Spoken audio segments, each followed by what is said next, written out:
we had our first conversation and I learned about the watch and I learned about all the metrics that can come off of it and like what you can learn about the body just by wearing this thing and collecting all the data. I was absolutely fascinated by that.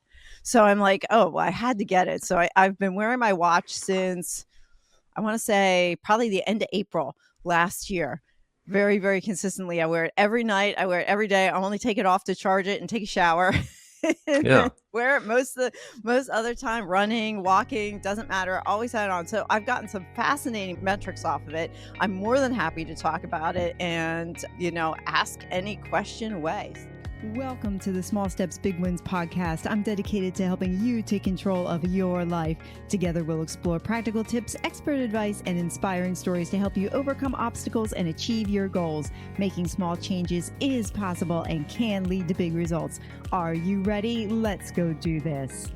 All right. Welcome back, Small Steps, Big Wins family. I'd like to welcome back on the podcast today, Dr. Torkil Faero. I think I pronounced his last name wrong again. I'm so sorry. I was excited after our first podcast interview about a year ago about wearable technology and how we can improve our health using it that I knew I wanted to have him back on the podcast so we could continue the conversation. Dr. Torkil is a general practitioner, an emergency room physician, a documentary filmmaker, author, photographer, and globetrotter. Love it. With over 25 years as a doctor, he has worked all over Norway, had tens of thousands of consultations, and gained a unique understanding of the illnesses that afflict us. He wrote a fascinating book that I read called The Pulse Cure, which we're going to talk about as well today. Dr. Torkil, welcome. Thank you. Thank you, Sue. Great to be back. Yeah. Oh, And so fun that you used to watch and have so much experience that I'm looking forward to talk about. yeah, me too. Me too. Well, after reading your book, The Pulse Cure, and I was a math teacher by trade, so I'm fascinated by numbers. So when we had our first conversation and I learned about the watch and I learned about all the metrics that can come off of it and like what you can learn about the body just by wearing this thing and collecting all the data, I was absolutely fascinated by that. So I'm like, oh, well, I had to get it. So I've been wearing my watch since I want to say probably the end of April last year. Very, very consistently. I wear it every night. I wear it every day. I only take it off to charge it and take a shower. And Yeah. then wear it most other time running, walking, doesn't matter. Always had it on. So I've gotten some fascinating metrics off of it. I'm more than happy to talk about it and, ask any question away. So I'll let you take it away. Where would you like to go? Yeah, I can talk a little bit about myself. I'm a Norwegian doctor, ER physician, written the book, The Pulse Cure, and about how to use wearables to track our autonomic nervous system and our physiology so that we get these numbers. It's like having a dashboard to our own physiology and nervous system, and it gives us so much insight that is normally not available to us because we are not really equipped by nature to get this insight because the inner stress levels, our heart rate, has never been prioritized because throughout evolution, all our senses needed to be directed outwards to the threats from animals and enemies and foul food and what were the ancient threats to our health. But now the threats to our health is from the too much stress on our inside, and not just stress in the mental way, but just as you probably have discovered, that there will be food, there will be alcohol, there will be so many factors that you never knew had anything to do with your stress levels. And your heart rate, and that's the beauty of it, for a physician, that your heart rate combined with your breath can tell you about the state of your body. And now the technology that we have, we can get these kind of dashboards and we can see how our bodies react to it with a sense that is kind of a substitute for the sense that we never needed to develop as human beings. Mm-hmm. Yeah, I found that it's been fascinating with the watch. It took a couple weeks before it actually got a baseline reading for the heart rate variability. So before we go any further, well, the first is the wearable technology that we're talking about is like the wristwatches, the Apple Watch, the Garmin watches, the Whoop bands, the Aura rings, things like that. That's our wearable technology that gives us data and feedback for what's going on inside the body. What I'd like you to do, could you please explain exactly what heart rate variability is and why should we care, since a lot of our conversation is going to be, around that. Yeah, so the heart rate variability is the most important metric you can get from your heart rate, from your pulse rate. So, of course, everybody knows that you can count your pulse, your heart rate, which could be 60 or 140 if you're running as fast as you can, and so on. But the much more sensitive and important biometric is the heart rate variability, the variation between heartbeats, because that can tell you whether you are in the restful recovery state, where the immune system works best. That is the parasympathetic restful state, which we are developed to be in the most of the time. When we put these wearables on hunter-gatherers, they will be like 3 hours in the stressful state and the rest of the day in a restful state. So that is what we are, constructed to have this balance. Of course, we are way off in our times, but we can approach it. Anyway, when you are in the restful state, when you breathe in, the heart rate goes up a little bit to take advantage of the extra oxygen in the lungs. And then when you breathe out, the heart rate goes down a little bit, measured in milliseconds, just to rest while there's less oxygen in the lungs. And this variation between heartbeats is what the wearables can pick up. And on the contrary, if you are in the stressful state, for whatever reason, whether it's mental, whether it's because of food, because of alcohol, because of your menstrual cycle, your menopause, or whatever reason, then your heartbeat will beat as a metronome very, very steadily, like a clock. And then, of course, these wearables can keep track of it in the moment and throughout 24/7. While you're busy living your life, these wearables keep track whether the intensity of your life is sustainable or not, for good health. So let's talk about the role of stress and how that plays out in the body. So I found that I can be stressed a good part of the day, and then at night generally it'll be blue, which is like Mm. no stress at all. Talk about the types of stress that the body has. You mentioned a few, and is there good Mhm. stress, bad stress? Uh, you know. Yeah, I would say there has to be a stress balance. So we have to stress. We are made to, hunt and fight and, to be animals out in the world. So we're not supposed to be scared of being stressed. So that is no problem. We should stress. We should put load on our systems, both mentally and physically. And then that is the way we can grow stronger and build more resilience. But we just have to compensate by enough downtime, enough restful time, so that it all becomes manageable. And why this is important is that most of the diseases that we treat as doctors and the diseases that we die from and are medicated, for, that is diseases that is based on too much stress in this broad sense. So it makes us sick. And it not only makes you sick and makes you die earlier, but your well-being is also, compromised. You don't feel well when you're too much stress. If you eat Mhm. the wrong food, it will be a problem for you. You can have brain fog and problems concentrating and symptoms from your gut, from headache and so many problems. So that is why it's important to keep track of this. It's not just for fun. It's also important for your health. I would really love if you would talk a little bit about your journey. Like, how did you become fascinated with the wearables, and a little bit of your journey to health that brought you to this point to share with people? Because I think it's really important here so people Mm. understand where you're coming from. If they're watching it on YouTube, you look really healthy, but Mhm. I remember that was not That was not the always the case. case. Not Yeah, yeah. always the case. So 12 years ago, my dad died, and he was 73 from a normal cancer, and he had lived a normal life like most people live. And I just took a look in the mirror, and I saw that I know I did all the mistakes in my book. So the Pulse Cure is not only about how to use wearables and how to track your heart rate. It's also the best advice on sleep, on movement, on rest, on nutrition, on alcohol, and so many things. So that is the main thing about the book. And all of those things I did wrong. I weighed 40 pounds more than I do today, did not exercise anything, did not care about what I was eating, I was turning the clock. As a doctor, you work nighttime, evening, morning, and just swirling around the circadian rhythm.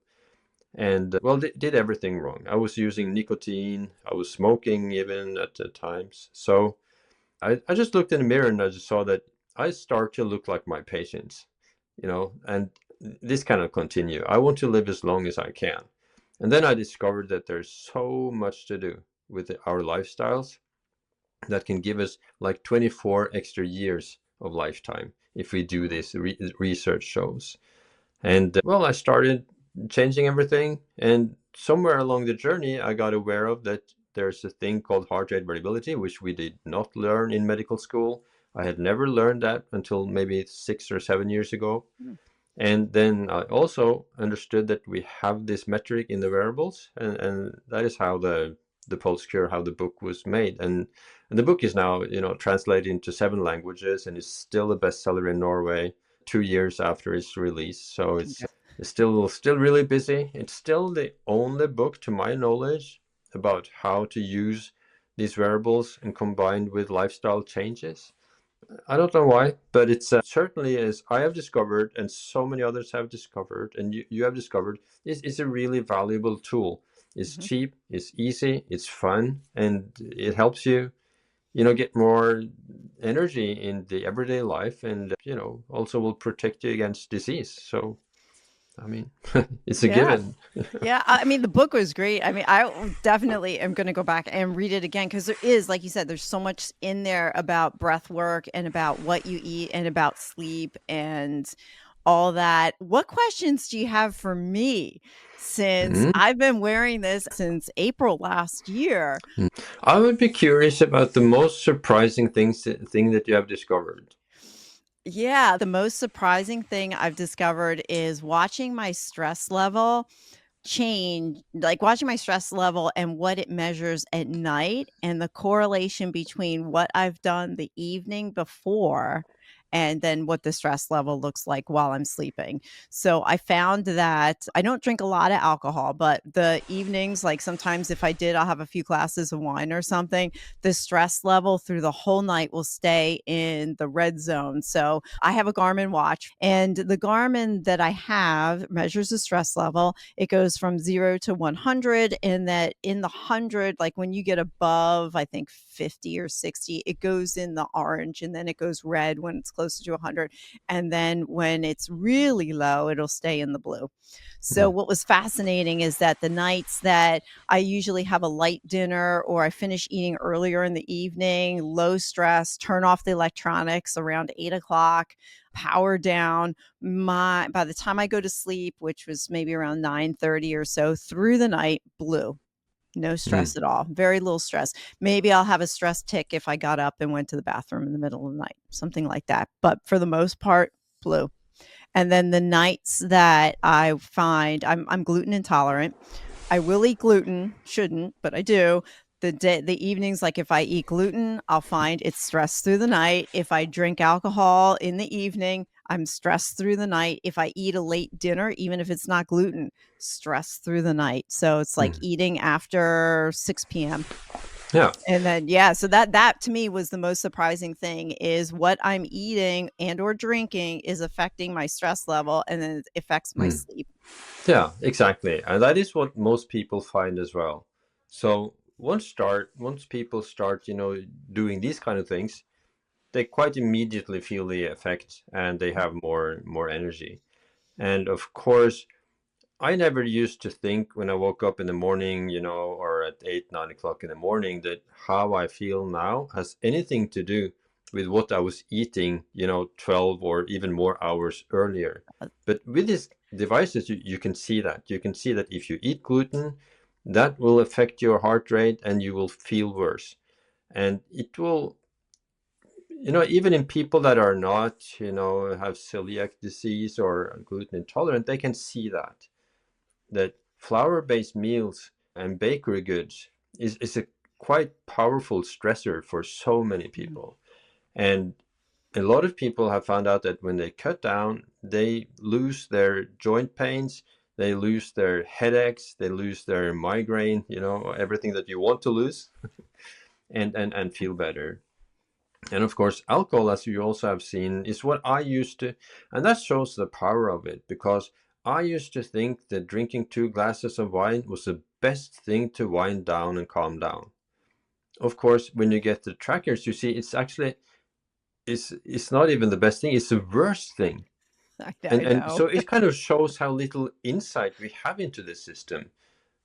We don't feel this. We're not equipped to do it. We just the same way as we don't feel a high blood sugar, we don't feel high hypertension, because we don't have any alarm signals for this. It was never needed from 100 years and the millions of years backwards. So, but now we need it, and now we can see it. We can see that if we eat flour-based food with gluten, it will affect our heart rate.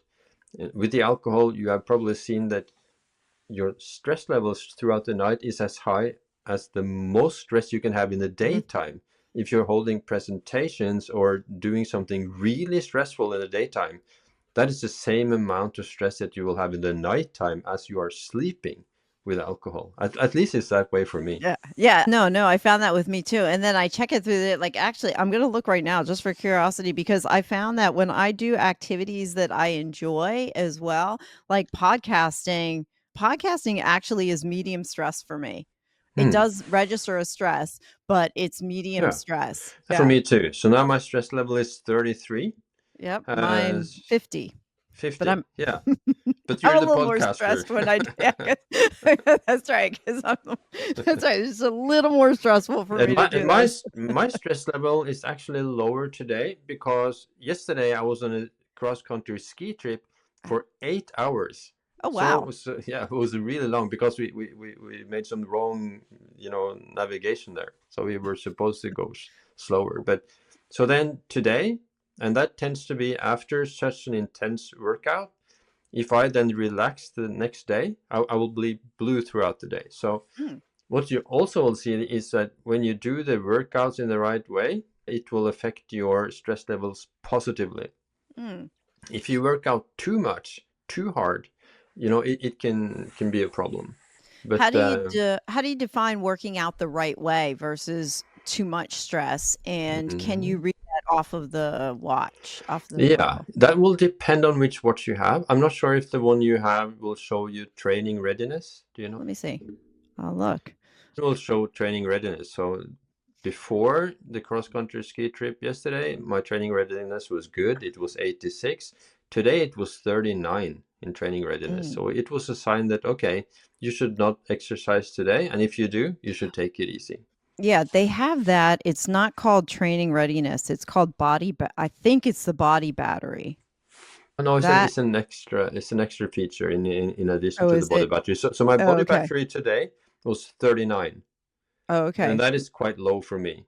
Yeah, mine was Um, 38 when I woke up, yeah, which is yeah. low for me. If I slept really well and I'll have blue line at night, I'll get up and my body battery has been as high as 78, Oh, no, 80. that's good. That's good. Oh, So, yeah. I'm often saying that most of the days your body battery should be around there. If Mhm, some days they're down to 30 or 40, that's okay. So you mhm. don't need to be perfectionistic about this. You have a lot of leeway so that you can have a good balance. So yeah. The So anyway, that tends to be a low stress the day after a good workout.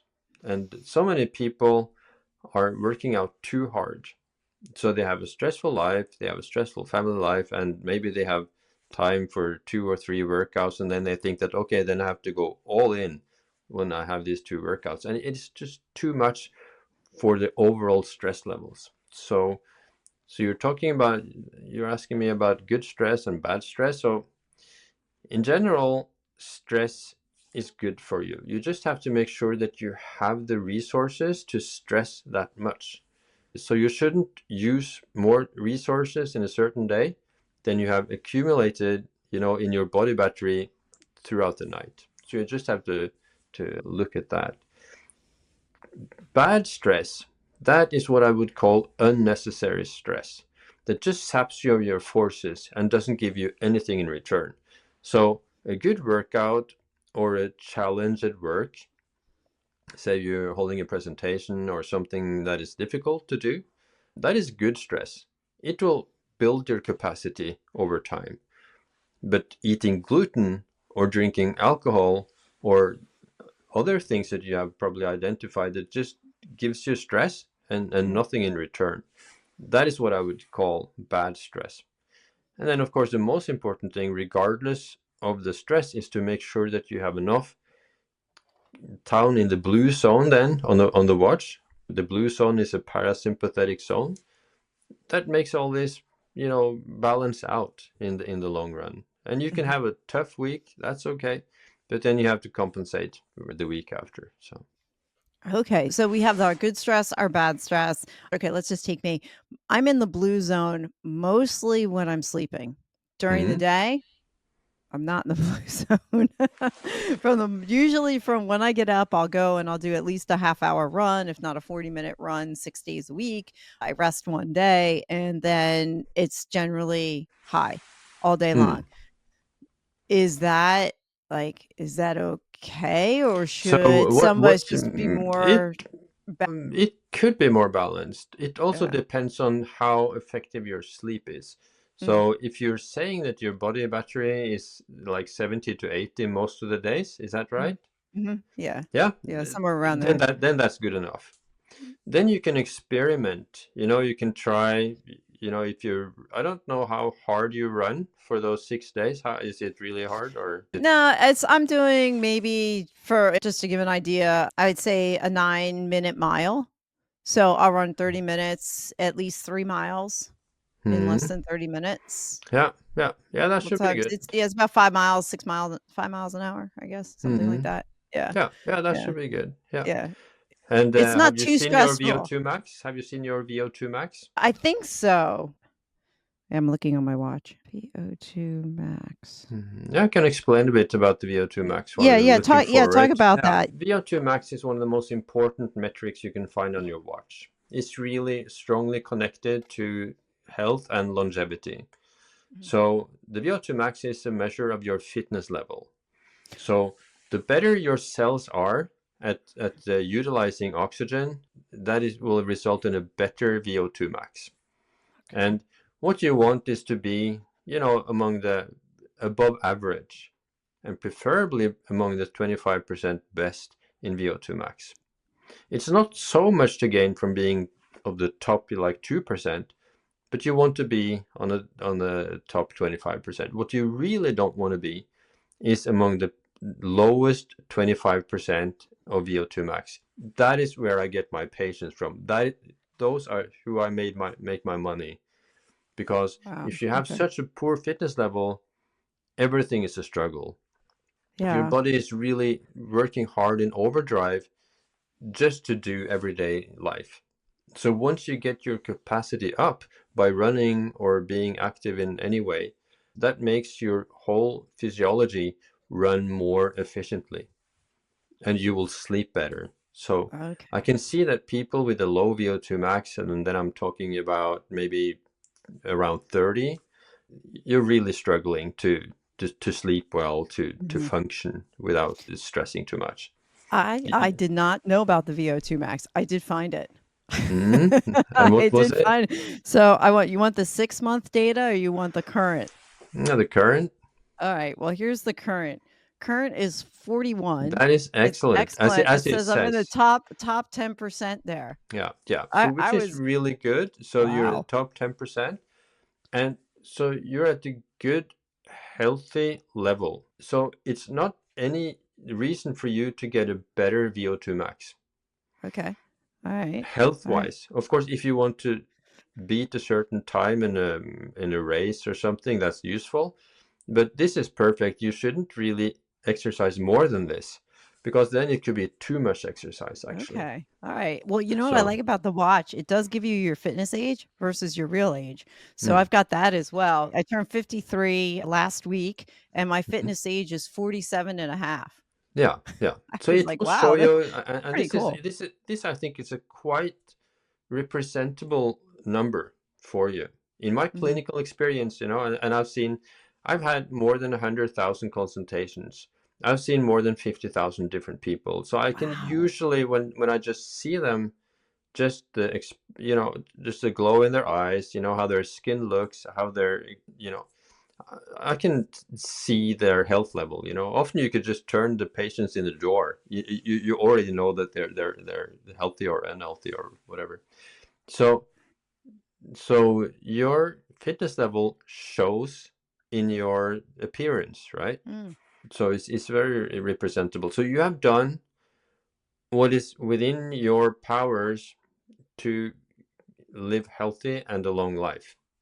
Of course, there will be things happening, and you yeah. could have bad luck and attract some kind of disease, but Yeah. you have kind Yeah. of done your part Yeah. in Yeah. this. I've been trying. Yeah. It's interesting. Like, I know my family has a history of diabetes, type 2 Mm. diabetes. So my father is diabetic, his father was, his mother was. So Mm. I am trying to keep myself healthy Yeah, and within a normal weight range so that I don't yeah, trigger that, but it's yeah. hard.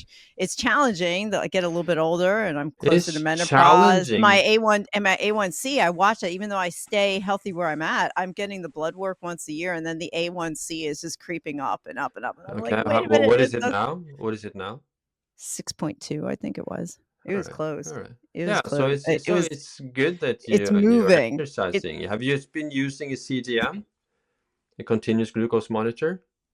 Oh, you Nope. should really do that. You should have a Okay. continuous glucose monitor. So that will be for the next episode then. Yeah. Okay. So you should really have a continuous glucose monitor, because then you can see the effect of a certain meal Oh, on okay. your blood sugar, and Can that you is get that real useful. can you get that through the watch? The No, glucose no, no, that has you to would have be to order it separately. yeah, yeah. I think I the prices should be, in dollars. It should be maybe $60. mhm, So if you use it for 2 weeks and not change anything about your nutrition, so that you see your baseline, and you will get an A1C number from that, mm, and then you will try to eat as well as you can for the next 2 weeks, and then see the difference. the Have you heard the glucose goddess on mm-mm, Instagram? No, she has no, written a book called The Glucose Revolution, and she has very practical advice on mm, how to reduce your blood sugar, and that will be to change the order of what you're eating. So you start with proteins and fat, and you end with the carbs. and okay. and you can also start with a salad, and that will reduce the sugar spikes, and will improve it also. So of course Yeah, of that's course staying away from fast carbs. Yeah. yeah, fast carbs and sugar. I try and cut Yeah. out all sugar from, like, the refined processed sugar stuff, Mm. just cutting that stuff out. I'm just watching, I'm Yeah. watching, and I can tell if I eat too much that, Yeah. that Uh, it's not good, but it's interesting just to get the information off of the watch, with yeah. the stress level after eating, like, say, pizza. Like, I had pizza the other Pizza is night. horrible. Pizza I is know, horrible. I And know. when you, yeah.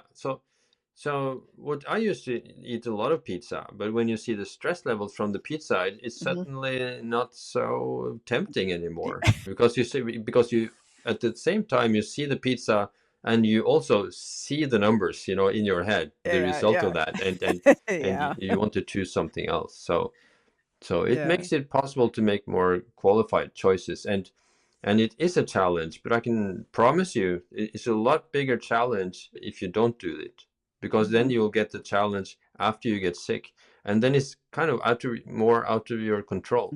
So now mhm, it's a kind of a structured effort that you have control, and particularly with these devices, you have the visual control with these numbers.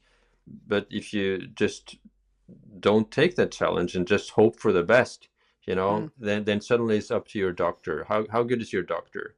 mhm, Is it even possible to fix the disease that you have contracted, from mhm. not doing this challenging effort? So Wh it's better to prevent. Yeah, when you have a patient that comes into you, like, at ground zero and not knowing where to start, and you can see that they need to start making some changes, what are some small steps that you give them in the beginning, Hmm. where to start? So what you start is by trying to optimize, or I would rather say normalize your sleep, because you will, as you have done, identify certain obstacles for good sleep. Once you remove these obstacles, like eating late or eating pizza or drinking alcohol or working out too late also, Mhm. then your sleep will improve, and then your stress levels will be improved from the morning. So you will make better decisions throughout the day. If you start the day, being tired, having poor sleep, it's not so easy to get the willpower to do the good choices. Suddenly you will eat some bakery goods or sugar or something, and then you'll be worse off the rest of the day. So just make sure in the beginning that your sleep is good. This is why the pulse cure starts with getting your sleep in order. And you would start to do exercises, to do workouts. And if your VO2 max is down around 30, that can be a challenge, because then you cannot almost tolerate any effort without producing too much lactic acid and Mm, feeling inflamed in your body because of that. mm, So if you start from a low level, you should do it ridiculously slowly and easy. mm. So you must just maybe you would just start by walking and then add in some jogging over time. So to build the physical capacity is really important for your stress levels. Okay, so And starting oh, then, sorry, yeah, go ahead. starting there, and then of course starting reducing alcohol. I haven't met anyone tracking their system that has not reduced the amount of alcohol when they see the effect. Other things that they will identify is certain foodstuffs that they cannot tolerate that well. It can be gluten, as you said, or milk products. It can also Mm, be, for me, it's like chili is just horrible, mustard, horrible, and most people will react to a bit differently to these different foodstuffs. Yeah, and also a lot of people will see in the fertile age, the women will see that the week before menstruation is a real big physiological load on their systems, so that the week before menstruation they should reduce alcohol, should reduce hard exercise, should try to sleep better and do better choices in nutrition. And then they can flatten out this stressful PMS week before menstruation. yep. They can see that this is stressful, measurable on their devices. And many people then see that when they start with their HRT with some hormonal replacement, or hormonal supplements, maybe one should say, then and they do it with bioidentical hormones, their stress levels go down. Mm, So it's also useful for that. You okay, can say so you can there's say a that anything that is good for your body is reflected in the heart rate, and anything or that is bad for it will also be reflected in the heart rate. So it's a good monitor for our stress yeah. levels. Yeah, and I like that you said good stress is something that adds to you versus bad stress that doesn't really give you anything in return. All these things that you talk about, and your book goes into them as well, normalizing your sleep first, like how important that is to Hmm. get a good night's sleep. For the exercise, I want to circle back around. I know people, they'll wear their watch and they're like, well, I'm going and I am doing those cycling classes, 45 minutes of my heart rate gets up into this 170 or even max out at 180 heart rate zone, but yet their VO2 might be in that 30 range, So if I hear you correctly, you're saying don't stress yourself out with that type of exercise. Instead, back down on Hmm. the exercise, do something more low key until you can Yeah, get that VO2 max under control, correct? yeah, that's Yeah. right. So if you want to go up above 85% of your max heart rate, that should be reserved for top athletes, I think. And it's certainly no use if it's health that you're seeking. Okay. Then you should stay in a lower heart rate than 85. Maybe you should do 80% of your training in zone 2, which will not produce lactic acid, but will give you a lot of quality training, and not the stressful Mm. inflammation afterwards from the Okay, so training. let's talk about the numbers then. So from what I understand, 180 is the max heart rate. Yeah. Yeah, a normal maximum heart rate, like for me, is 185. I try not to get over 160. which should Okay. probably be somewhere around the 85% mark. That is good enough for me. So How it's does no somebody figure need. that out then? Like, if it's They a would hun see it. That is a number that the Garmin watch would give you. It okay. will give you the maximum heart rate, and if it changes sometimes you get a warning that, okay, we changed your maximum heart rate to 184, or 187, or whatever, something. Oh, okay, So that's you will get the number, and you will see the zones, on your watch after an activity. oh, okay. I've heard it that you can also find your heart rate target zone by taking 180 and subtracting your age, and then it's like plus or Yeah. minus 5 on that, an But idea if you do then I a think lot. for me that would mean 117 heart rate. So, but it's not right. So it's much better to use the wearable and find out your actual maximum heart rate. Man, It will that's also give you a lactic acid threshold, which for me seems to be mm. 162.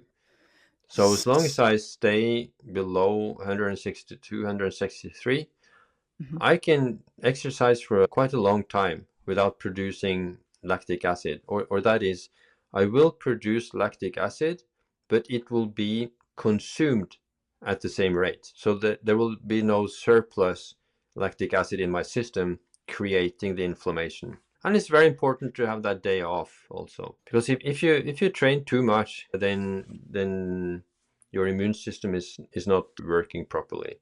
So there will be a sweet spot on how much to exercise. And if you go above that sweet spot, you're more or less have the same health gain as the one who will not exercise at all. Mm. And that level of intensity and the hours of workout is surprisingly low. I cannot remember it exactly, but Mhm. maybe 10 hours of intense exercise is at least more than you should.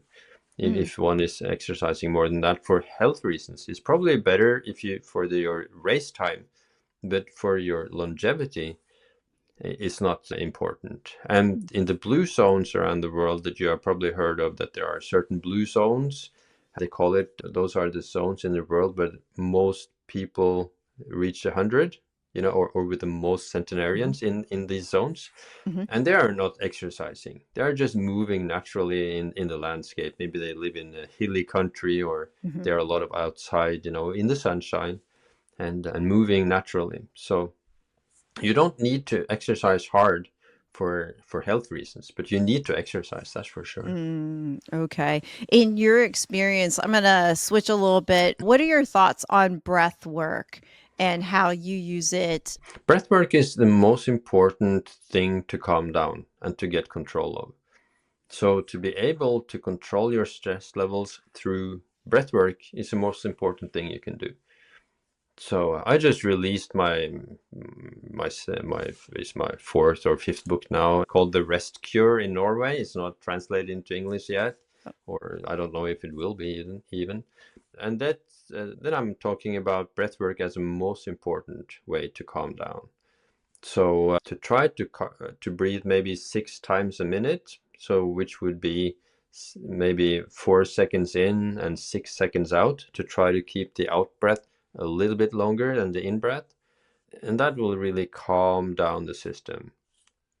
And of course, that's invisible, so you can do that even in a meeting or in a conversation, because nobody will see that you are calming yourself down.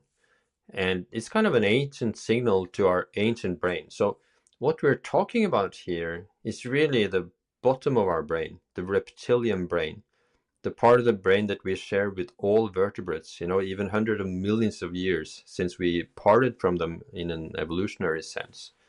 So we're kind of hacking into our reptile brain by breathing slowly, which is an ancient signal for that it's calm outside. This organism is breathing slowly. There cannot be an emergency waiting, in the next moment. And these are one of the signals that our nervous system and immune system uses to kind of, know what to do.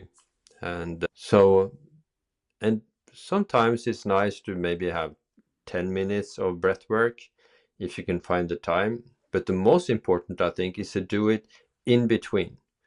So maybe multiple times a day. Mm. So if there comes a space of time that you otherwise would just put up your phone and scroll and see if there's any news or mail or whatever, Instagram or so. You could rather use it to calm yourself down. And then you would see on your watch that maybe if you find that your days are too intense, with the orange curves and too much stress, you could try for a week to maybe have 5, 6 times of 2 minutes slow breath, spread throughout the day. So you could experiment with that and see the results.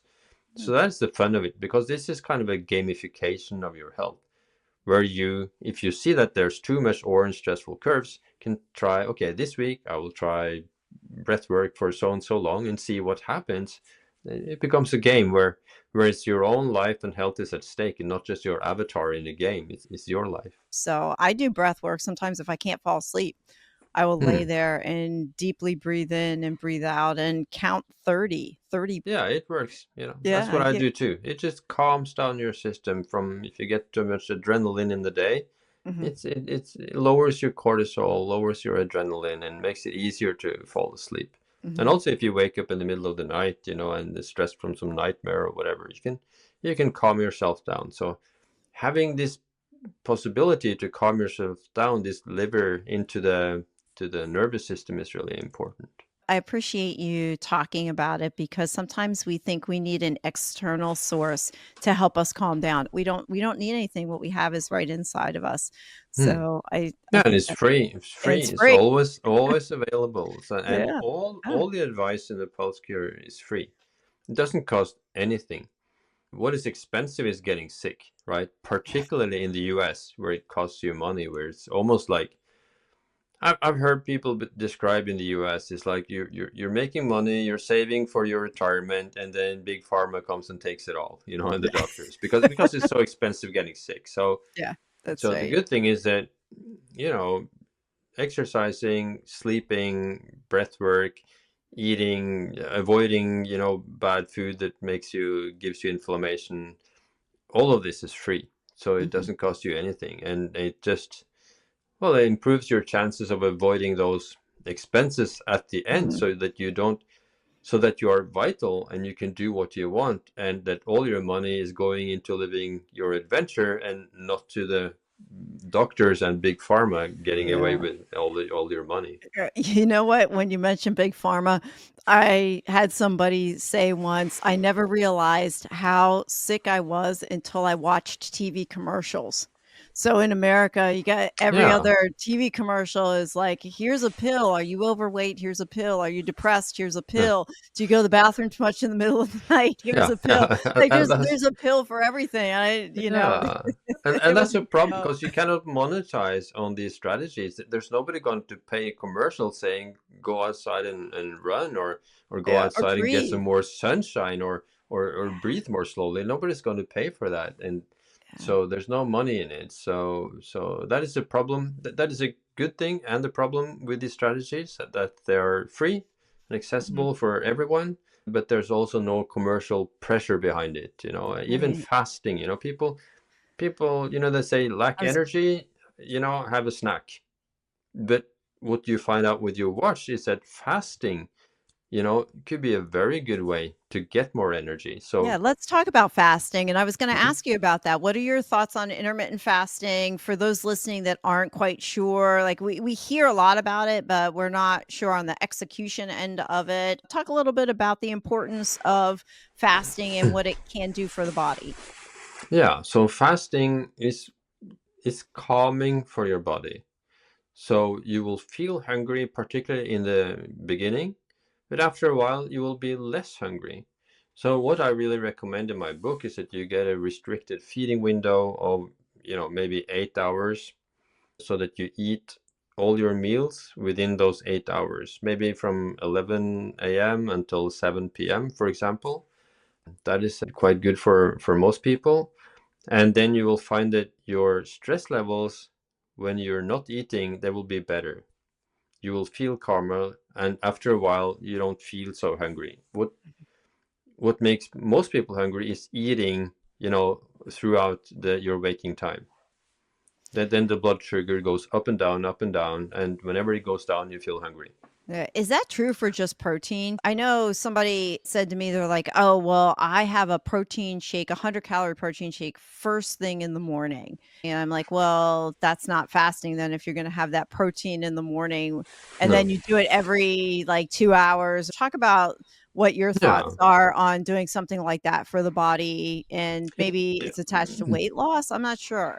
Yeah, there are multiple problems. So your gut system is not constructed to deal with food all day long. So it is constructed to need quite a lot of downtime to repair, and to shut off the cells that they that are damaged. So that is why your intestinal system in itself need that time without Mm, any food to do the repair work, so that you don't get leaky gut. You don't want leaky gut, and you don't want small intestinal bacterial overgrowth, because if you're eating like this all the time, there will be food contents in your small intestinal system that is not made to be there, and there will be a bacterial overgrowth because of that mm, reason. So once you start restricting your feeding window, you will feel a lot better. So that is one of the, and also you will lose weight when you do that. And another important thing about fasting is that it triggers autophagy. And autophagy is, I think, probably discovered, like 20 years ago. It was discovered that if you don't eat, your body is going to eat your own cells, and it's mm, going to start with your worst cells, the cells that are on the verge of developing into a cancer or developing into an inflammatory state.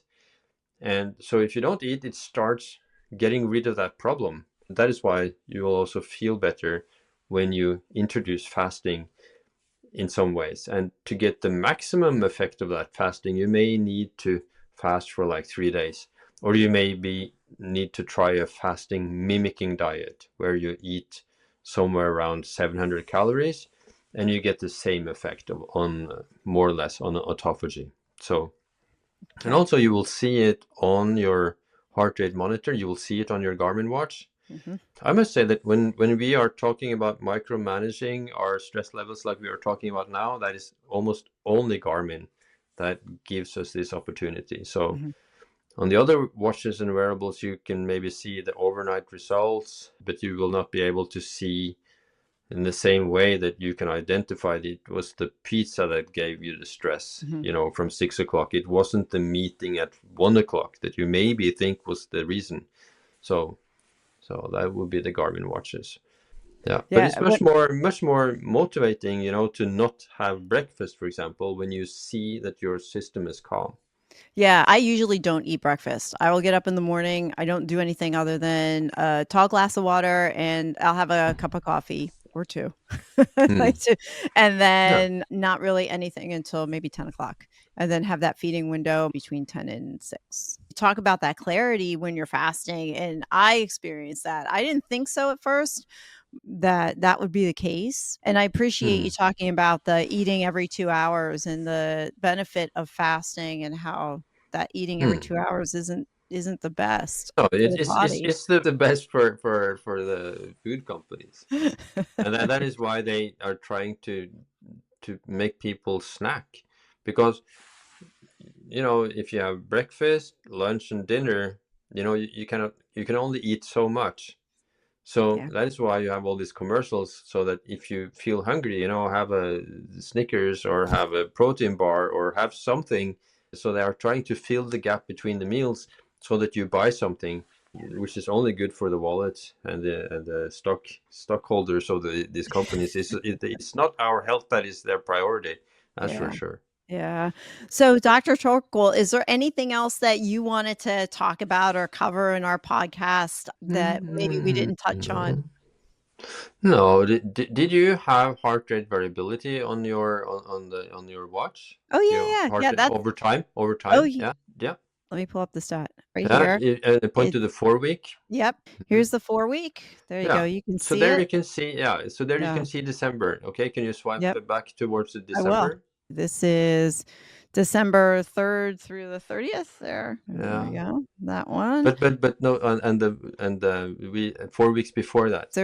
I haven't been doing so hot for the month of December, Yeah, so you November. see that December is often a bit harder. So I can Yeah, often see that December is hard, for yeah. people. So there's Lots of more parties. stress, lots of parties, lots of fun. Yeah, So yeah. I have to go back a little bit. I would say it's very interesting when I look at I'm swiping back and forth as we're talking. So, like October 8th to November 4th, it was pretty oh good. Pretty good. yeah, yeah, and And you can see that it was seems to be in the summer. It seemed to be better there. yeah, yeah. So that's October to November. This is September 10th to October 7th. Hmm. And I have gone through a very stressful 5 months working a job that was extremely stressful. And Hmm. I saw that reflected in the watch as well. Hmm. Here, if I go back, here is July 16th through August. That seems good. Yeah, there's no stress there at all. And what you really don't want is to get into a burnout situation. And if you do get into a burnout situation, you would see that your numbers would be in the red for a long time. Okay. One, I was two, afraid to three, ask. 4 months. And you would not get into a burnout situation without these watch warning you and showing it to you for a long time ahead. Yeah. So that is maybe the most important thing. So the most important is not to have a horrible stress levels Mhm. that puts you in the danger of getting into a burnout and compromises your immune system so that a variety of diseases can take advantage of your low performing immune system. I have heard it said that for heart rate variability versus your resting heart rate, that your heart rate variability should be consistently higher than your resting heart rate. What are your thoughts on that? No, no, I don't think so. Because mine is like my heart rate Yeah, yours is, variability will but be it's in very the good. Yeah, your yeah, it will HRV be is really good, but no, it doesn't. It's a lot of genetic variation in the okay, heart rate variability. okay, So even 30 for people could be good. In okay. your age, probably most people in your age would have 30, 35, maybe up So to mine's 40. 55 at night. Yeah, I average yeah, 55 at night, and yeah. then resting heart rate is around 44 to 45 at night Hmm. Yeah, and when I'm not most of stressed. your friends and family, they would in your age would have 35, Oh, and okay. of course their heart rate would be maybe 70 or something. Oh, okay. Okay. But the watches and the Whoop bands and the rings, they will take data from millions of users, Mhm. combine it with artificial intelligence and Mm, algorithms, and present it to you so that they show you where your stress level is at. You're most of the time in the green zone there, almost all your curves, yeah, except for short periods of stress, that is probably explainable. And you would probably, on each of those periods, you could probably explain why you had yeah, these periods. I can. Yeah. Yeah, yeah, Yeah. yeah. It's amazing all the data that you can get off of this. Well, I have thoroughly enjoyed our conversation. So let's wrap up. Well, I'll ask you my one last question, but is there anything that maybe we didn't talk about that you want to touch on, or Hmm. are we good? No, I think we've been through a lot. So yeah, I think we've been through most All things. right. Of course, I'm also on many other podcasts. So if they want me to explain other things, I've been on probably I think on 100 American podcasts. The last year. Really? I Yeah, didn't know yeah, that. yeah, Oh, yeah, that's yeah, yeah, a cool. lot. Yeah, Oh, that's yeah. cool, that's cool. Well, I do ask everybody the same question. What is one small step that somebody can do today that's gonna help them change their tomorrow? One small step, and yeah, the really small step would be to get a device, get a wearable. Yeah, that would be my version of it. Of course, I could say things like making sure you sleep better, but that for so many people is it's actually getting a wearable to be Yeah, able to do what you have experienced, and so many people that have experienced that it's so helpful kind of companion. It's like connecting a dashboard to your mhm, own physiology, and yeah, it teaches you so much. So it's really a short. It's I think the cheapest watches I think in Garmin in the US would probably be $250 or yeah, so, yeah, that's what or mine was. That and was the and one that gave the most They gave Yeah. you the most feedback for the least amount of money, but yeah, and I and and and compared to what you will save in future expenses for health, it is a it's a small really small step. it It's is, a it is. baby step. I normally don't tell my guests like, I don't usually add to their small steps, but I would say, and if anybody is listening is even more curious, buy a copy of your book because the Mm, book was just so thorough and helpful, and the other thing that I really enjoyed about your book is that you have this theme of expedition within your mm, book, so it's not dry reading. It was very yeah, yeah, interesting. yeah, So and it's also an audible. It's also an audible and an okay. ebook. If many people Mhm. would prefer listening rather than reading while they're driving to work or whatever. I Yeah, think it's like a 6-7 hour reading or audible. Yeah. wonderful. So, as we wrap up, Dr. Torkil, how can people find you? Yeah, they can find me on Dr. Torkil on Instagram, dr.torkil. And we also have a website called thepulsecure.com where you can see a video lecture where I explain these curves that we have been talking about. They would be able then to see it on YouTube and other channels, other Okay, podcasts also if they want to listen perfect. more. Well, So, mm, thank you for the gift of your time. I've mm, thoroughly enjoyed our conversation. thank you. Very nice to hear your experiences also and be able to discuss it. That's the first one actually, so that's really cool. Oh, good. Oh, cool. Yeah, no, I had fun. Thank you. Thank you for listening to another episode of the Small Steps, Big Wins podcast. I value your time with me and I seek to make every moment count. In order to make lasting change in your life, listening is usually not enough.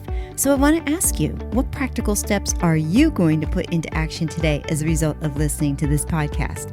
Remember, any step, any action, no matter how small, starts your journey to a big win. And if you're not sure where to get started, reach out to me and let's have a conversation. Until next time, love yourself, then love others. Peace.